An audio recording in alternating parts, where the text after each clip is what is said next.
इकट्ठा हुई, भीड़ फिर एक जगह चली, ट्रेन पे उन्होंने सवारी करने के लिए पहाड़गंज और अजमेरी गेट साइड से आई। तो क्या इत्तेफाकन हम मान ले कि भीड़ अकस्मात उनका प्रागट्य हुआ था? हमारे पास ह्यूमन इंटेलिजेंस है, हमारे पास आर्टिफिशियल इंटेलिजेंस है, हमारे पास टेक्नोलॉजी है, और हमने जब दावतनामा 50 करोड़ को दिया है तो हमारी बहुत बड़ी जिम्मेदारी आती है। अभी तक के वक्त में लगता है कि इसमें जीआरपी की कोई जिम्मेदारी नहीं है, इसमें आरपीएफ की भी कोई जिम्मेदारी नहीं है, इसमें रेलवे की भी कोई जिम्मेदारी नहीं है। जिम्मेदारी हमारे तीर्थयात्रियों की, क्यों इतनी बड़ी संख्या में आप तीर्थ यात्रा के लिए निकले, इससे ज्यादा गैर जिम्मेदाराना बयान मैं सुन नहीं सकता। जिम्मेदारी है, निर्धारित हो रही है। यह संतोष का विषय है कि अजय जी ने फरमाया कि जांच हो रही है, लेकिन जांच मेरा परामर्श होगा पंचवर्षीय योजना नहीं, कल सुबह तक ये निर्धारित हो जाए, क्योंकि कुंभ अभी 26 तक नहीं चलेगा, उसके 3 दिन बाद तक चलेगा। जो स्टैगरिंग और तीर्थयात्री अपने अपने संसाधनों से आते हैं, ये प्रेशर रहेगा और इसी प्रेशर में ही प्रशासन को काम करना है। कोई हमारा बैकअप प्लान, कोई पूर्वाभ्यास, contingency plan, holding area, diversion schemes, digression, कुछ हमने सोचा है, प्लान किया है, या फिर हम अपने कार्यालय से बैठ के ही रिमोट से हम काम कर रहे हैं?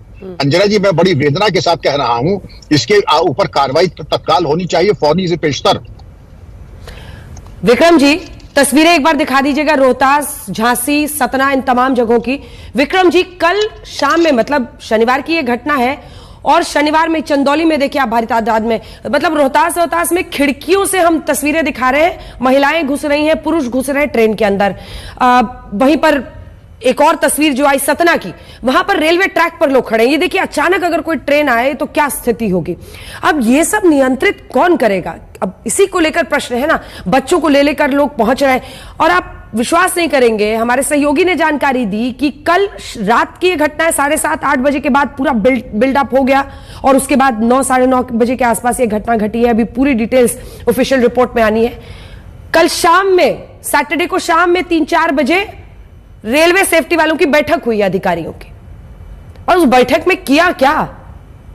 सवाल है कि एसी कमरों में बैठकें करने से नहीं होगा।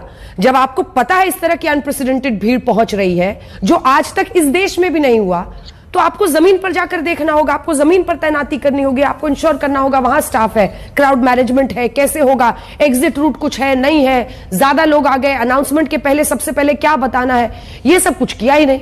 विक्रम जी। अंजना जी, आपने बड़ी सारगर्भित बात कही। मैं यही कहूंगा, ये कोई रॉकेट साइंस तो है नहीं, इसमें जाकर के युद्ध स्तर पे कार्रवाई होनी चाहिए। युद्ध स्तर पे क्या होता है, आपने कहा जमीनी हकीकत से जुड़े रहें, जमीन पे मौजूद रहें। एक एक इंटेलिजेंस आपके पास है, ह्यूमन भी है, टेक्नोलॉजिकल इंटेलिजेंस है। भीड़ कोई आसमान से नहीं उतरती है। आपने ये कहा कि ट्रैक पे आ गई, आपने ये कहा, इससे भी भयावह चीजें मैंने देखी हैं कि इंजन ड्राइवर के यहां लोग चढ़े जा रहे हैं, तो क्या हमने हथियार डाल दिए हैं? दिखाई ये पड़ रहा है कि हमारी कोई मौजूदगी वहां नहीं है। अगर मौजूदगी है तो मूक दर्शक की है। मैं चाहूंगा और मेरा आह्वान होगा, इससे पहले आप इससे बड़े इंतजाम कर चुके हैं बड़ी कामयाबी के साथ, आज भी आप कर सकते हैं, करें, लेकिन ये कहते हैं इसमें हमारी जिम्मेदारी नहीं है। अप्रत्याशित भीड़ आई तो भीड़ तो अप्रत्याशित ही आएगी, बता के नहीं आएगी, और इसके लिए आपको तैयार रहना चाहिए। आपकी contingency schemes, internal security scheme इसीलिए है कि आपका पूर्वाभ्यास इतना दुरुस्त होना चाहिए कि अर्ध सुषुप्त अवस्था में भी अगर आपके सामने समस्या है, आप उसका निराकरण फौरन से पेशतर कर सकें, जिससे दुर्घटना ना हो। ठीक है अजय आलोक जी, सबसे बड़ी लर्निंग तो इसमें यही है कि देखिए, प्रयागराज में भी रेलवे स्टेशन में पहले हुआ था, वहां पर एसओपी लगाया गया, बिना टिकट के आप नहीं चढ़ सकते प्लेटफॉर्म में, लेकिन बाकी फ्लैश पॉइंट्स को आप लोग देख ही नहीं रहे। सिर्फ प्रयागराज पर फोकस रखने से काम नहीं बनेगा। अगर आरपीएफ के लोगों को दिल्ली से भी हटाकर वहां लगा दिया गया है, क्योंकि इन्हीं जगहों से लोग जा रहे हैं, भारी तादाद में जा रहे हैं, तो आप बेसिक अंडरस्टैंडिंग से दूर हो गए कि फ्लैश पॉइंट्स कई जगहों पर है। रेलवे स्टेशंस पर है जहां से लोग जा रहे हैं, हाईवेज पर है जहां से लोग पहुंच रहे हैं और लंबी लंबी जाम लग रहे हैं, तो कई जगहों पर मल्टीफैसेटेड तरीके से आपको तैयारी रखनी होगी। अजय जी। निश्चित तौर पर अंजना जी, मैं कहां कह रहा हूं कि जिम्मेदारी हमारी नहीं है, किसी से चूक नहीं हुई है। मैं तो ओपनिंग स्टेटमेंट से कह रहा हूं कि यह चूक है, ये मानवीय चूक है। सीसीटीवी सही बात है लगी हुई है, जब क्राउड बढ़ रहा था, स्वेल कर रहा था, उस वक्त एक्शन क्यों नहीं हुआ? ये सही सब तो जांच के विषय है कि कौन उस वक्त इंचार्ज था, किसको ये सब चीज देखना था।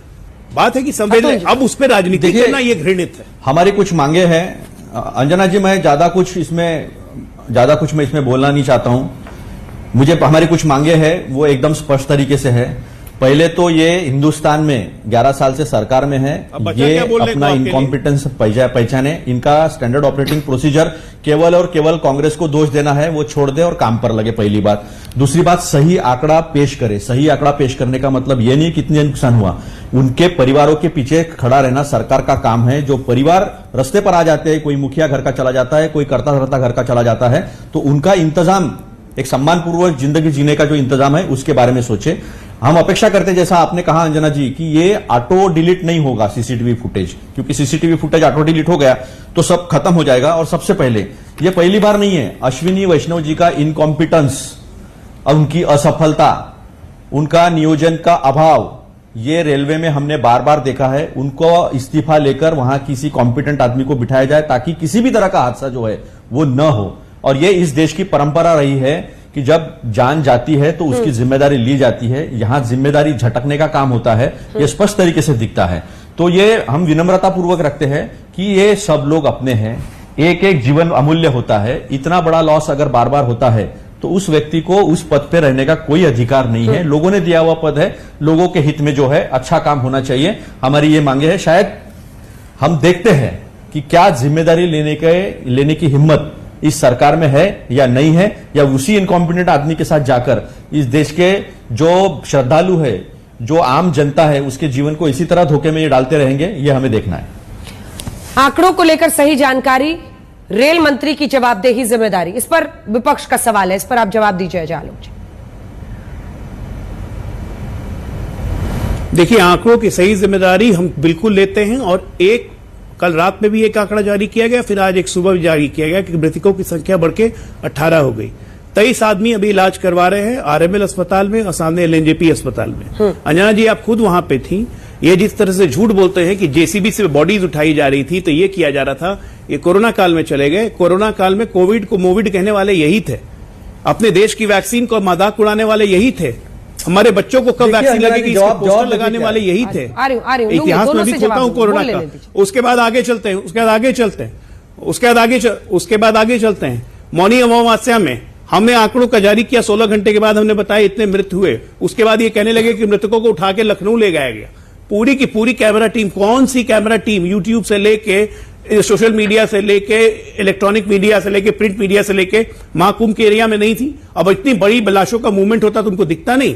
और तो और इनकी एक सांसद, समाजवादी पार्टी की एक सांसद ने कहा कि लाशों को उठा के कुंभ में फेंक दिया, पानी जहरीला हो गया। संसद में कहा ये सब। तो घृणित कौन मानसिकता वाला है, मुझे बताने की जरूरत नहीं है। जब मैं कहता हूं 2 तरीके के गिद्ध होते हैं ना, एक आसमान में घूमने वाले, दूसरे राजनीतिक गिद्ध। तो ये अपनी राजनीतिक गिद्ध होने का परिचय दे रहे हैं।